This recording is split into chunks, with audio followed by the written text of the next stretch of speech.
everybody, I'm Elizabeth Hines from our Paleo family and the Autoimmune Free Cooking Club. Welcome to my kitchen. This is another kitchen basics or cooking basics video. We're going to talk stir fry. Specifically today I'm going to make something called egg roll in a bowl, or I call my version pork and veggie unrolls. And it's super flexible. You can use lots of different vegetables. You can use different meats if you prefer a beef or a chicken or a turkey. I like pork because it's what is typically found in an egg roll in a Chinese restaurant, Chinese American restaurant anyway. The basics are the pork, the carrots and cabbage and onions, and then you can add a whole bunch of other vegetables if you like. Today I have some squash that came out of my garden, a red pepper, and some brown mushrooms. And then we have this really flavorful sauce that we put on top. This recipe I first published back in 2017. It's 2020 now, and it's kind of complicated. I did a video, I didn't have a wok yet, and so I had one skillet that had the vegetables and one skillet had the meat, and then I was cooking the sauce, and I made it because it was delicious and my whole family loved it. But I had a friend who was watching me eat it left over for lunch one day. She's like, "That looks and smells awesome, I want to make that." And I pointed her to the video and she was like, "I'm not making that. It was way too long and complicated." So I revised it a little bit, simplified it a little bit, did another video, and now here we are a couple years later, and I have simplified it even more because it's such a delicious recipe and it's such a great just basic technique that I want to teach it to you. I want you to make this and I don't want you to be overwhelmed. So I have a wok. I love it. This is a big one. It's nice and heavy. I ordered it from Amazon. It was not expensive. I'll link it.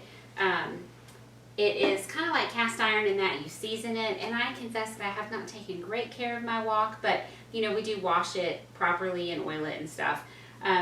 The only negative about having a wok is that it's big, so you need to have a place to put it, but it does work so well for a recipe like this because I'm using all this cabbage and it just is a lot of volume.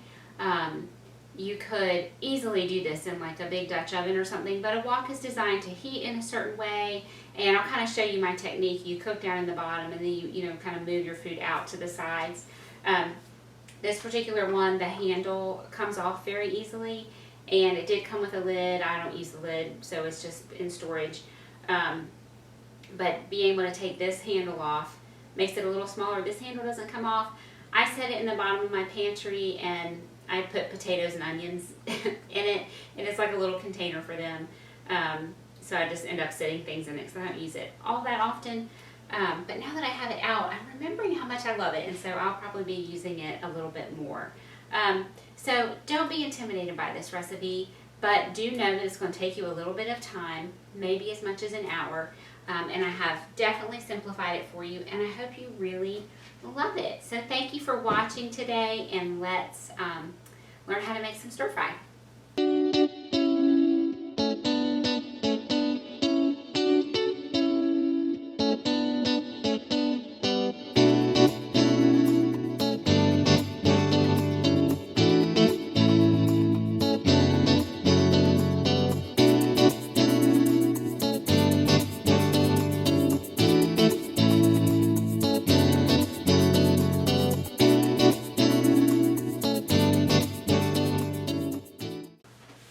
So there are two parts to this recipe.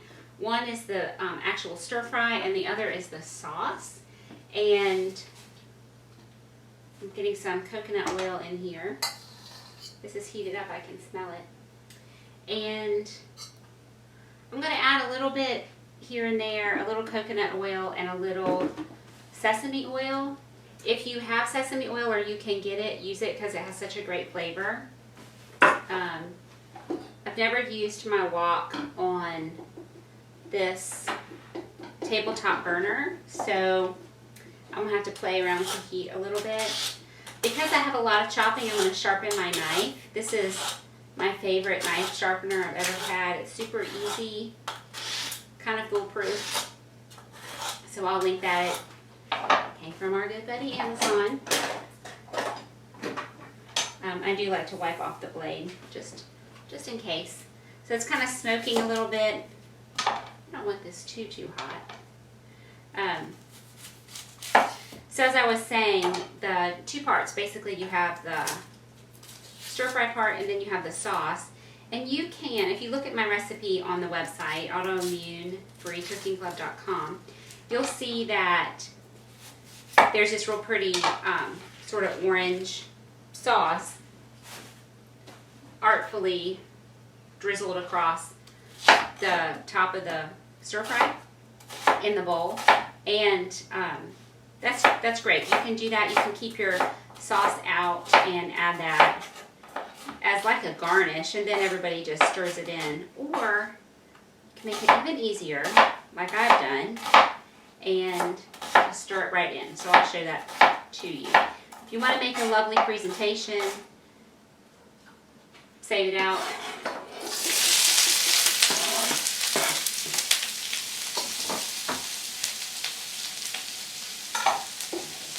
Okay, so my wok came with these wok tools, these long wooden, one was basically a spoon, one was kind of a paddle, it was shaped a little differently, and I took it on vacation one time and I left it there. So just used two long-handled spoons. So keep your food down there in the bottom, and we just add a little bit of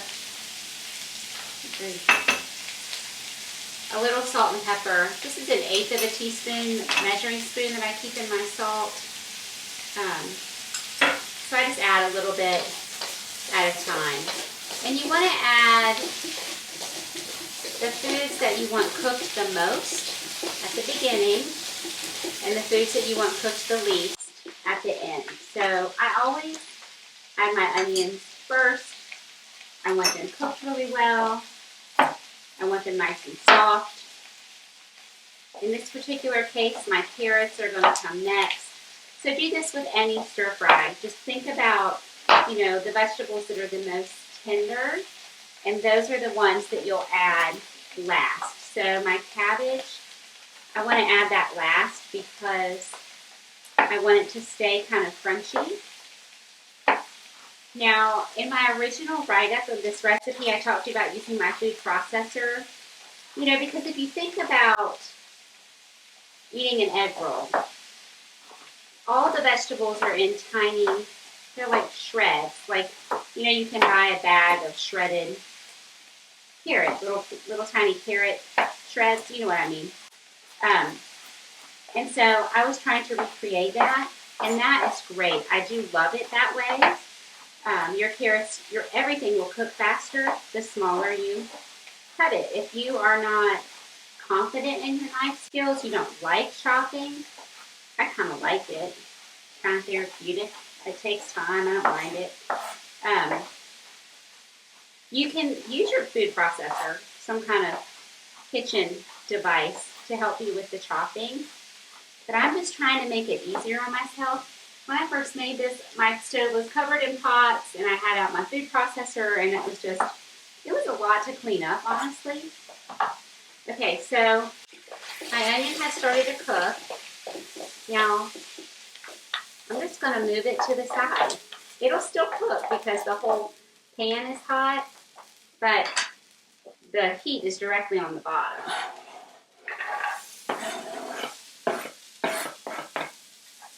I feel like I just threw carrots all over. And I cleaned 3, but I think I'm just going to use 2. This recipe is great for paleo, autoimmune paleo. Now, with autoimmune paleo, you wouldn't use bell pepper, and there's a little tomato paste in the sauce, so you can't use the tomato paste. But you could get a little sweetness from some honey or maple syrup, a teeny bit of, think about the flavors that are in tomato paste. It's like a rich tomatoey flavor. You could get a little bit of that from, let's think. I don't know off the top of my head. I'm thinking about ketchup with sweetness. A little bit of sort of acidity, which you could get from vinegar, But it's just a little bit, so you could easily leave the tomato paste out, and it would be fine. There's so much flavor in this recipe otherwise. So as I stir, I'm going to make sure there's still some oil in the bottom of my pan. I'm going to need a total of 2 to 3 tablespoons. And I only added, about 1 tablespoon at the beginning. So it's okay to add more. Now at this point, once I have my onions and my carrots in, because they're going to take a long time to cook. My mushrooms, my squash, my pepper, and my cabbage is not going to take very long. I want to get my meat in there, especially because mine is still partially frozen. And I have 1.5 pounds. We just all love this. It's great leftover. There are a lot of foods I cannot eat leftover, and this is one that I can, so I just make a lot. I put 1.5 pounds of meat in, and that takes a little time to cook. So I'm going to add that next. I am going to use this cutting board for my vegetables, but everything's going in the same place, so I'm not worried about cross-contamination. All right, so at this point, I'm going to mix these guys together. And now the carrots and the onions together go up on the sides. I'm going to put in a little bit more oil at this point. There is some fat in my pork. You can see it there.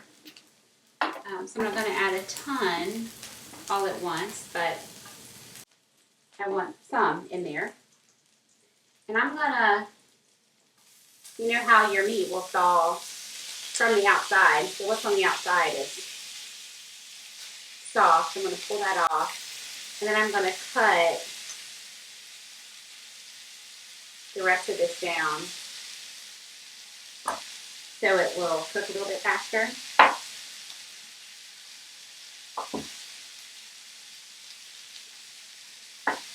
So when I do my meal planning for the week, I write in my calendar with all my to-do lists for work and everything, what to get out of the freezer on which day. I don't shop every day, especially right now with coronavirus.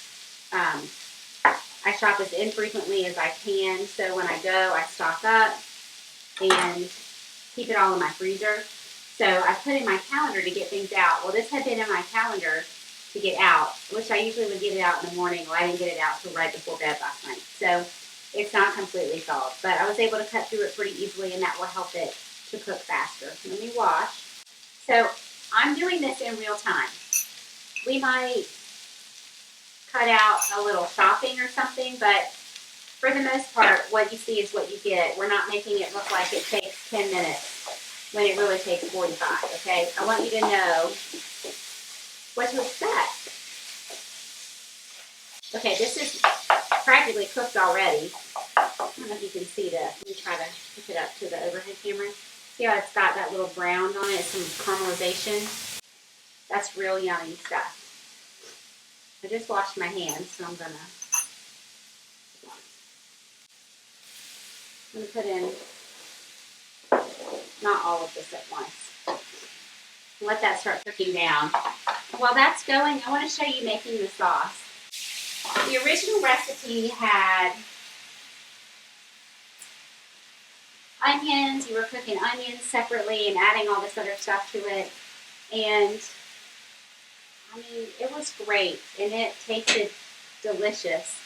And it was so cumbersome, so I just decided I'm going to add all the onion in the stir fry. There was onion in the stir fry, and there was onion in the sauce. There was garlic in the stir fry, and there was garlic in the sauce. There was ginger in the stir fry and ginger in the sauce. So I just simplified all of that because the flavors are all getting mixed together anyway. Okay, so this is fresh ginger. I should have really showed it to you before I started cutting, but it's this little knobby root, and it smells so amazing. It has a little bit of a spicy flavor, so if you have small children, you might want to go a little bit easy on this.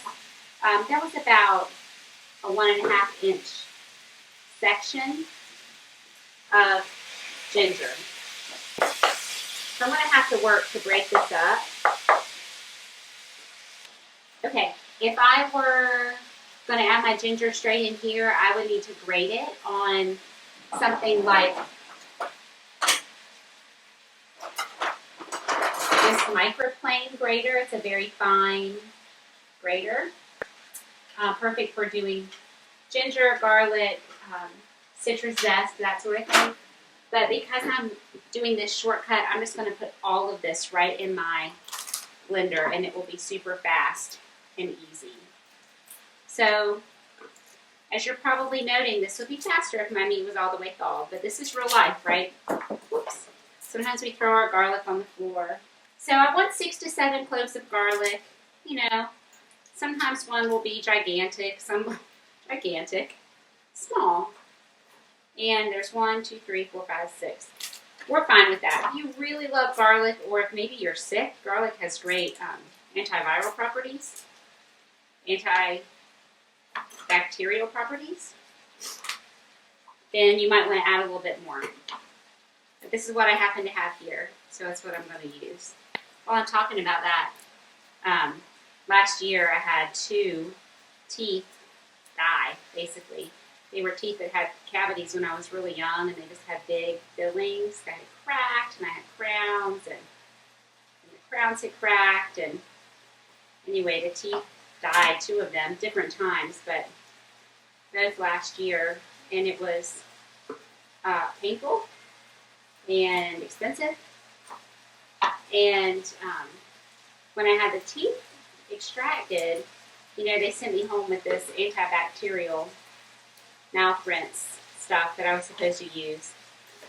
Like, I just don't want antibacterial or antibiotic. I don't want an antibiotic unless I have to. And I was supposed to take an oral antibiotic. And I never took the oral antibiotic, but I rinsed with like a good quality sea salt, warm water. I put vodka in it and raw apple cider vinegar, garlic, you know, all of these natural antiviral, antibacterial foods that I would actually put in my body. I swished it around my mouth. I feel great, and I had no infection, no problems. So food is really powerful. We can make ourselves sick with food, and we can make ourselves well with food. Okay, it's about thawed, but it's still pink. And I really want it to go ahead and brown. So I'm going to let this whole section brown. And then I'll mix it in. I'm going to turn my heat up a little bit. Okay, so I have my ginger and my garlic. I need a little bit of salt. A little bit of pepper. So I'm just, like I showed you before, I'm just layering my flavors, a little bit of salt and pepper as I go. About 3/4 of a cup of chicken broth. So a cup is 8 ounces, so I want about 6 ounces. And this blender has the measuring on it. I want a 1/2 cup of coconut aminos. So that's about 4 ounces.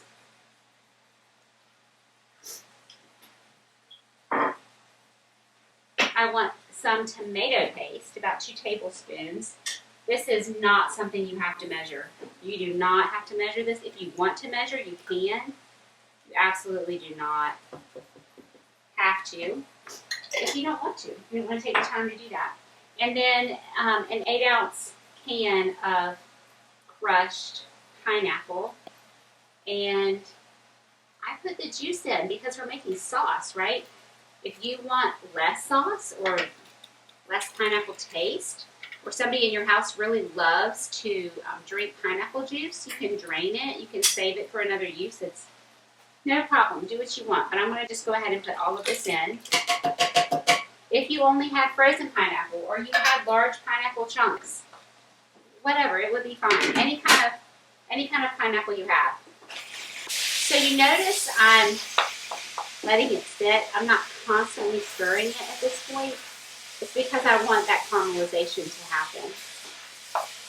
Okay, so at this point, that meat is all cooked through. It has started to caramelize, so I'm going to mix it in. Let them go ahead and become friends. Okay, now we have space for more. And remember, it's still cooking up there on the edges, right? still hot up there.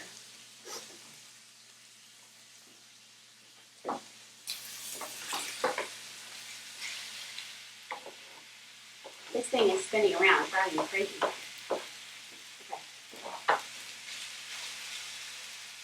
I'm just trying to let that make all that raw meat make contact with the bottom of the pan. Now, coconut aminos, it's a coconut product. It is like soy sauce, and it is salty. It has, what's the sodium? 160 milligrams of sodium per teaspoon. I'm just curious how that compares to soy sauce. I'm going to check. Okay, so this is a teaspoon measure, and or serving, 160 milligrams. I am shocked that I can read this. This is amazing. This is a tablespoon, and it's 1340 milligrams. So a tablespoon is 3 teaspoons, so we have to divide that by 3. So 1,300 divided by 3, it's roughly 400. I'm going to round down to 1,200, 4 times 3 is 12. So it's about 450 milligrams of sodium in a teaspoon of soy sauce compared to 160 in the aminos. It's still salty, but it's less. So I have the soy sauce. This is one of my tips that you should remember, because we don't eat it. We don't eat soy. That is great for burns. I burn myself when I'm cooking too often. And if you quickly run the burn under cold water and pour soy sauce on it, it's the sodium that helps to ease the burn. So this is a good thing to have on hand, maybe not necessarily the best thing to eat. So I'm just going to blend this, and it's going to be sitting, waiting, and that's my sauce. I'm going to turn these, and then we'll be about ready for our next vegetables. So I got to get my chopping going again.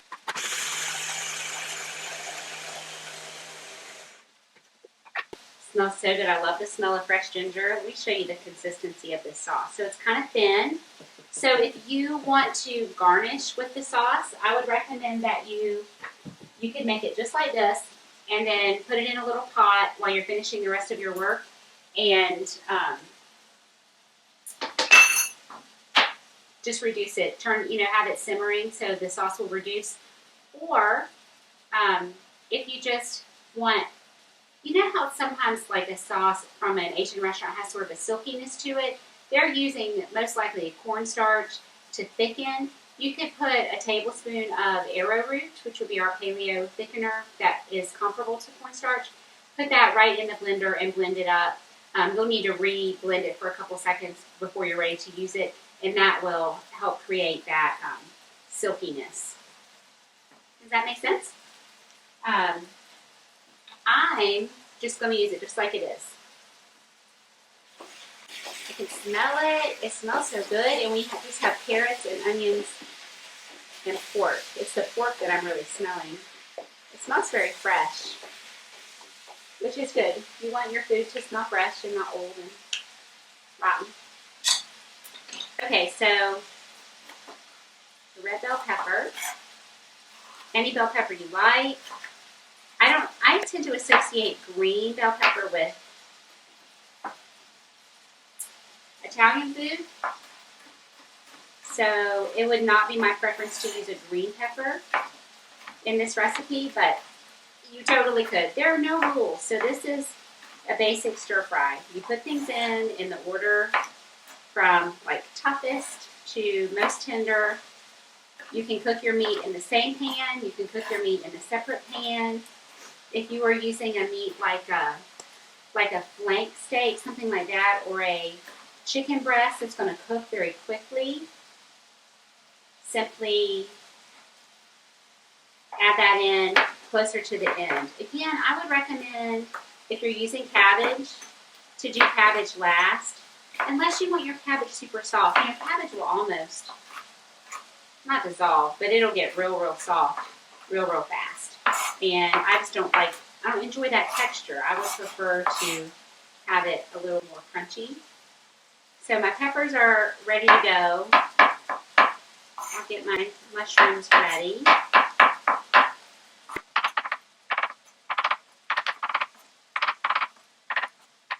Now look, I am trying to cut everything down fairly small to keep that sort of egg roll consistency, texture, where everything is really small inside the wrapper. You absolutely don't have to do that. You can put in big pieces. It's totally, whatever you feel like doing is fine. If you want everything real small, like I said at the outset, just run everything through your food processor. It'll be way faster for you. But as I mentioned before, I look forward to my cooking time at the end of the day. I'm sitting at my desk a lot of the day, typically, and so I look forward to standing up, moving around. I'm ready to create something. I'm not holed up in my office, and I'll watch a TV show. I'll listen to a favorite podcast. Now, you know I dropped that mushroom on the floor, and I have to find it. So I'm an Enneagram 1. If you know the Enneagram, I'm a 1. So if there is a piece of dirt on the floor, I find it, and it bothers me. It has to get picked up. And I'm not saying this is a good thing or that I'm proud of it. It's just the way it is. So when I'm chopping, if something goes flying, I know it went flying. I have to deal with it. So all my pork was done, getting nice and caramelized. I'm going to add a teeny bit more of sesame.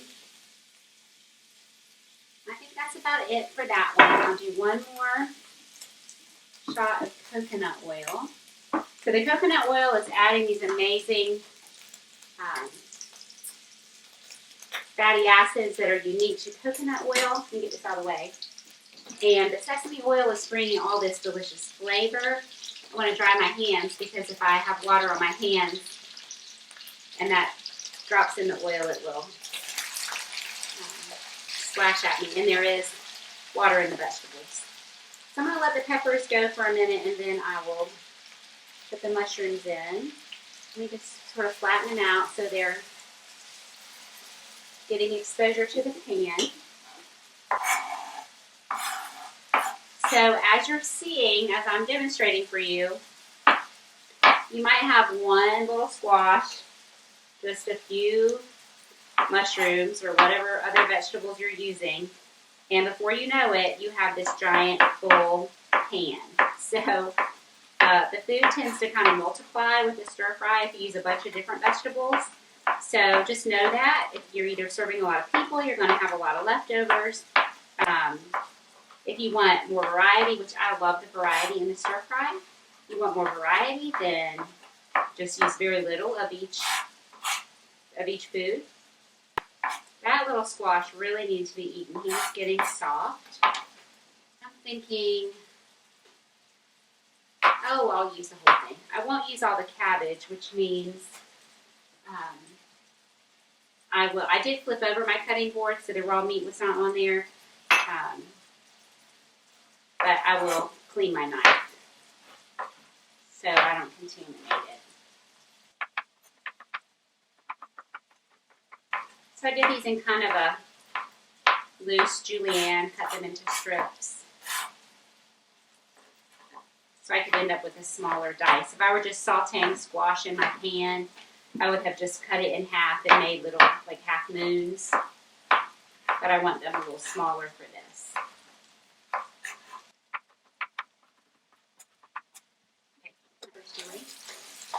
Looking good. All right, time to toss everybody together, make friends.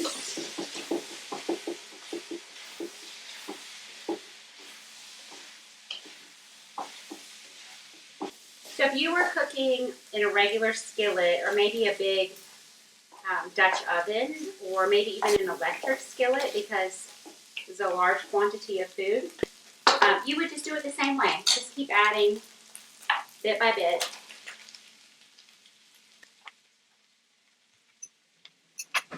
As I put one thing in the pan, I chop the next thing. I'm going to get a little bit high maintenance. As soon as I put my squash in, I'll start cutting my cabbage and I'll put it in the bowl just to keep it contained. I think I'm done with this. I just wanted to taste my sauce and make sure I'm on track. It's like, ooh, it's a little bit spicy. Why is it spicy? It's that ginger. It tastes garlicky, but it's not overwhelming with the garlic flavor.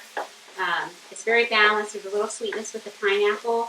So if you're doing an elimination diet, something like a Whole30, where you're cutting out sugar, this recipe is perfect. It's all whole foods, right? Vegetables, meat, nothing added to the meat, just meat, coconut oil, sesame oil, and then my sauce ingredients, which are all acceptable on the Whole30. There are a lot of different elimination diets these days, and they're not all the same. Some will not allow pork and beef. You could just substitute chicken or turkey. I would use a dark meat. It's just going to have more flavor. All right, so I'm going to scoot those to the side. Those mushrooms cooked fairly quickly. Notice my pan is getting full. And can you see that liquid that's coming down? That's not oil. It's liquid because my vegetables are largely water.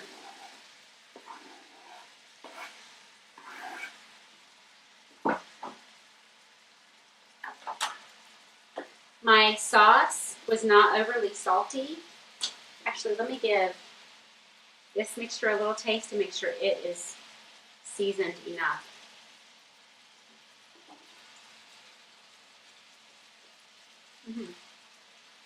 It's good, but it's not salty either, so I need to continue to add when I add the vegetables.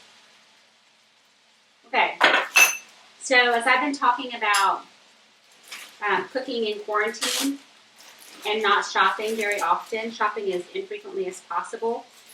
When I go to the store, I then come home and I plan my meals based on what I was able to find, and I cook the most perishable foods first. So I want to show you this. So this cabbage I bought over a month ago.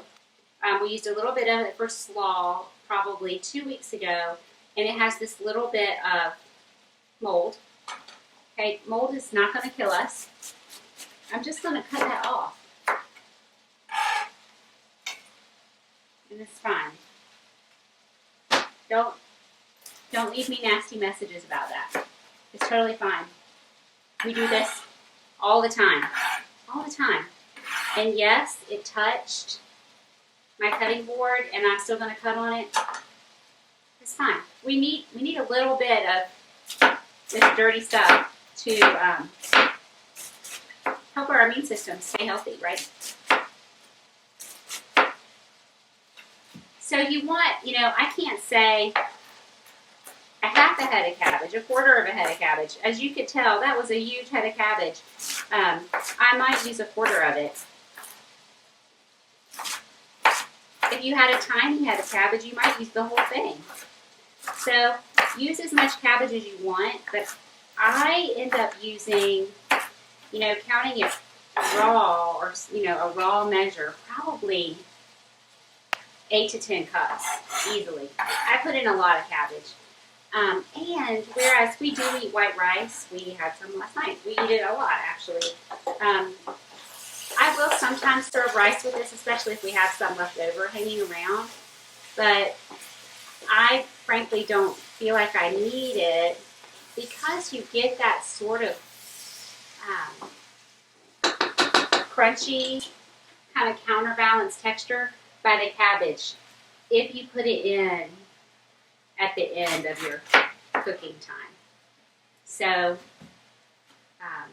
it really is a super great recipe to have when you're, just starting your paleo journey, or you've been in it for the long haul, you're doing an elimination diet, because you really won't feel like you're missing anything because number one, it tastes really good. It has a lot of flavor. You can leave these pieces big, you can cut them down smaller like I'm doing. It's just entirely up to you. Again, you could do this with your food processor, but I've just decided it makes so much mess because stuff just kind of flies all over the place, and it's just more to have to clean up. I already have my knife out, I already have my cutting board out. Now, as you have more and more in your pan, whether you just got, a pan on the stove or you have a wok, it's going to be the same principle. The more volume you have in there, you're going to need to turn your heat up a little bit to keep that same intensity. There's just a lot of food in that pan.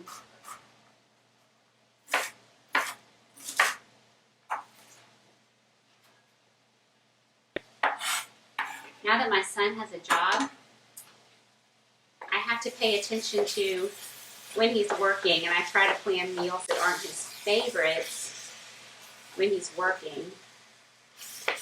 And then when he's home to, have the stuff he really likes. He gets he's always teasing, but he gets frustrated with me when I make one of his favorites on a night that he's working. So, guys, I am going to end up using most of this up.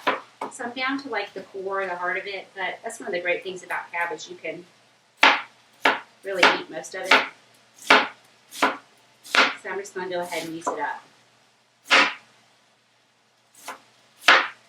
The further you get to the inside, it's going to get a little bit bitter, or can get a little bit bitter. Cabbage is a little bit bitter anyway, so that's why I'm using most of it. Another great thing about this recipe is that cooked onions and cooked cabbage look a lot alike in a dish.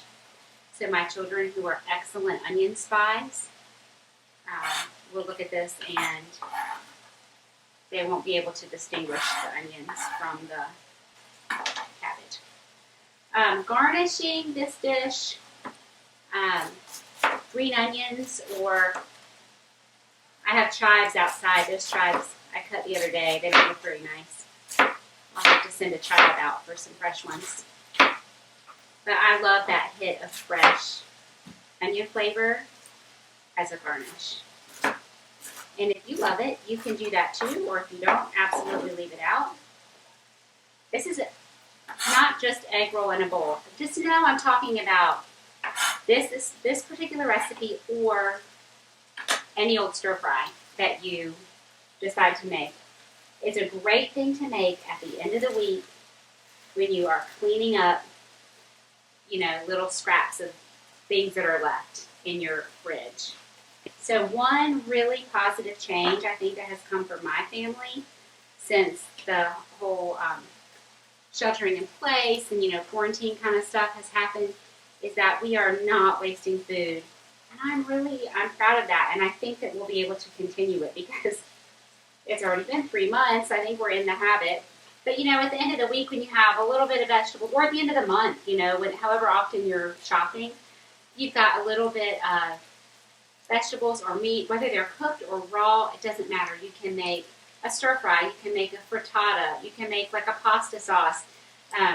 If you're using leftovers, try to go with whatever flavor your original dish was and make that, So like if you had, like a bell pepper, like a stuffed bell pepper or something for a dinner one night, and you had, say, one left, you could chop all that up and add it to a jar of pasta sauce, and you could have a delicious sort of specialified pasta sauce. Okay, so everything is in now. My heat's just about up to the max on this little stove.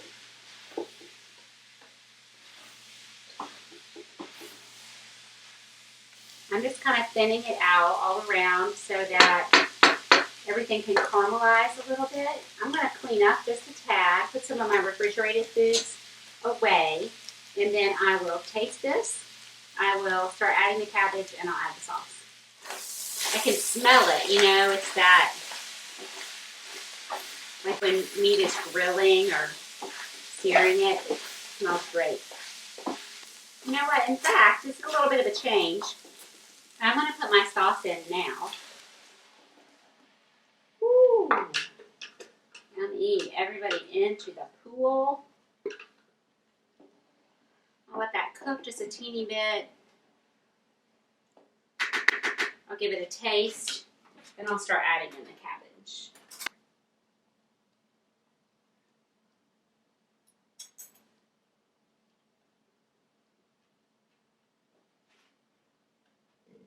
So good. It's just really hard to taste for seasoning when a huge component of your seasoning is not in there. And again, you could have saved that sauce out, put it on the stove, let it simmer a little bit to reduce a little, or added a little arrowroot into the blender and just blended that all together. It would thicken it some, and leave that out to the side to make a pretty presentation. We're just mixing it all in. So now that I have all that liquid in, I'm not going to get more browning unless I took the time to really let most of that liquid evaporate, which I could. I'm letting some of it evaporate right now. Remember, the liquid is primarily broth, pineapple juice, and coconut aminos, that paleo version of soy sauce. And I'm just trying to keep it all exposed to the heat. And now I have turned my heat all the way to high. Remember, that sauce was just at room temperature. We're actually a little colder than that because a lot of those ingredients were in the fridge. How's it going? I hope you're hanging in there. This recipe is going to go up in July. I'm filming in June, so it's not too far away. We're still pretty much sheltering in place. We have a lot of the virus still happening where we live, and so we're just enjoying a little bit of a slower pace of summer, and I homeschool my kids, so that one job is off my plate for right now. I get to just be mom for a couple months. However, I am going to be teaching. We do a homeschool sort of co-op called Classical Conversations, which if you're interested in that, I would love to talk with you about it. I absolutely love it. The kids go to class one day a week, and then they do all their work at home. So I'm going to be teaching my son's class this coming year, which will be his 10th grade year. So even though I'm not teaching them on a daily basis, I am doing a lot of preparations for this upcoming year, because that will be a new role for me. So as you add your cabbage, just move it to the side. It'll cook down a little bit. Add in another handful. I would have probably liked to not add that sauce. I'm just thinking, I'm going to be basically boiling my cabbage now, but in the end, it will all taste the same. It will be delicious. I am going to add a little bit of salt as I add my cabbage because, one, it helps to go ahead and draw the moisture out of it, but two, it is a lot of a vegetable that needs some seasoning. I'm just mixing this into the sauce that's down there at the bottom. Let it go for a minute, and then I'll add in the next handful. So my super video editor can speed through this little process. Think about the variety of nutrients in this dish with this variety of vegetables. And again, listen, you could have done the onions and the carrots and the cabbage and the meat.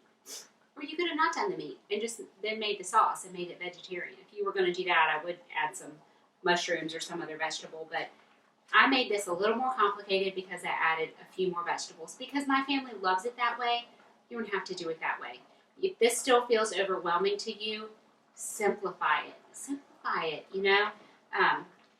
Use ginger, ground ginger, and ground garlic. What's it called? Garlic powder from your spice cabinet instead of using fresh. That will save you lots of time. You could probably use a teaspoon of each. You might end up wanting a teeny bit more than that. You might want a teeny bit less than that. I would always start with less, you know, because you can add more. But just like I tasted my sauce, just cold, you know, there's nothing in that you can't eat raw. So just give it a taste and see how you like it. Add more, add less.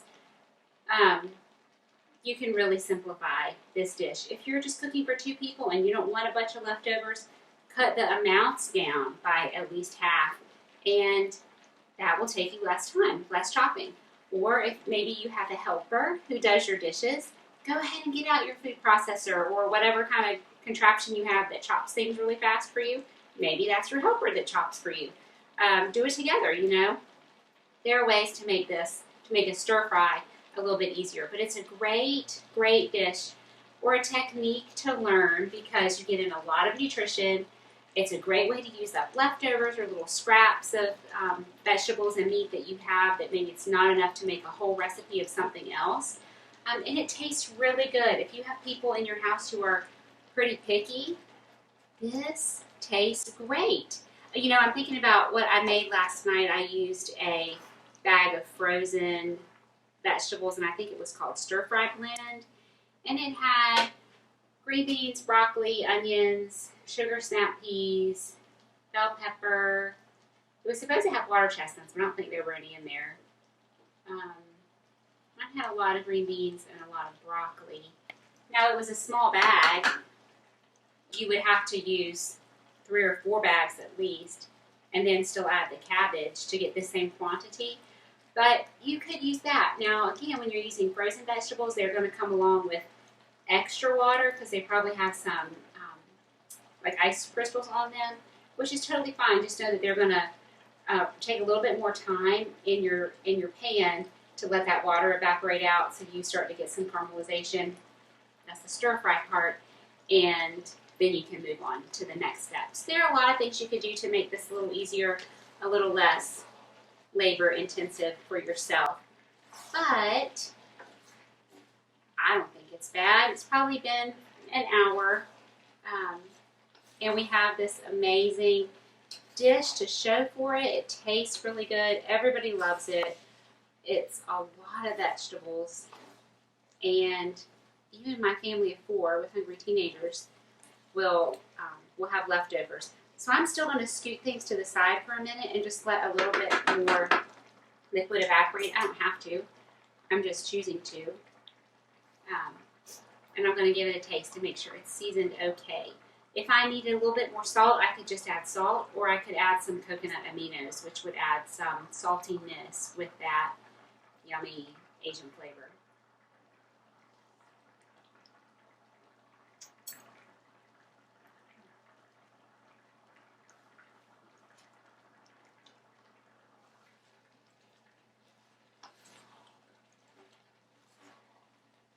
I love it. I love it. It tastes amazing. It tastes amazing. So I hope you learned something. If not, I hope you were entertained. I really appreciate you being here. I love sharing recipes because I love sharing about how I have learned to manage my Crohn's disease, which is a very serious autoimmune disease, with diet and lifestyle. That means I take care of my sleep, and I do my best to manage my stress, and I get the environmental toxins out of my environment as much as possible. And I'm really careful about what I eat. And sometimes it changes, you know. Sometimes I have seasonal allergies, and I have to really cut back on dairy when other times of the year I can eat dairy and it doesn't bother me. But I've learned how to do this over a period of a lot of years, and I love to share it with other people because there's such freedom that comes from not feeling like I have this disease that is like this burden on my back that I can't shake, and I never know when my symptoms are going to flare up, or I never know when the disease is going to come out of remission. I'm just not worried about that anymore because I created this great deal of health in my body. And a lot of it has to do with what we eat. And so I love to share that with you. So whether that's why you're here or you just wanted to learn how to use your wok, maybe you found me for Instant Pot recipes, I'm glad that you're here. I would love it if you would introduce yourself in the comments, consider subscribing, hitting that little bell icon so you'll be notified of new recipes. And come back and join me next time. Every Wednesday there's a new recipe or some kind of fun content going up for you on my channel. And just know that I appreciate you being here. I don't take this for granted. I know you are spending your time watching, and I thank you for that. So I hope you go make some yummy stir fry. If you do, let me know how you like it, and I will look forward to cooking with you again next time.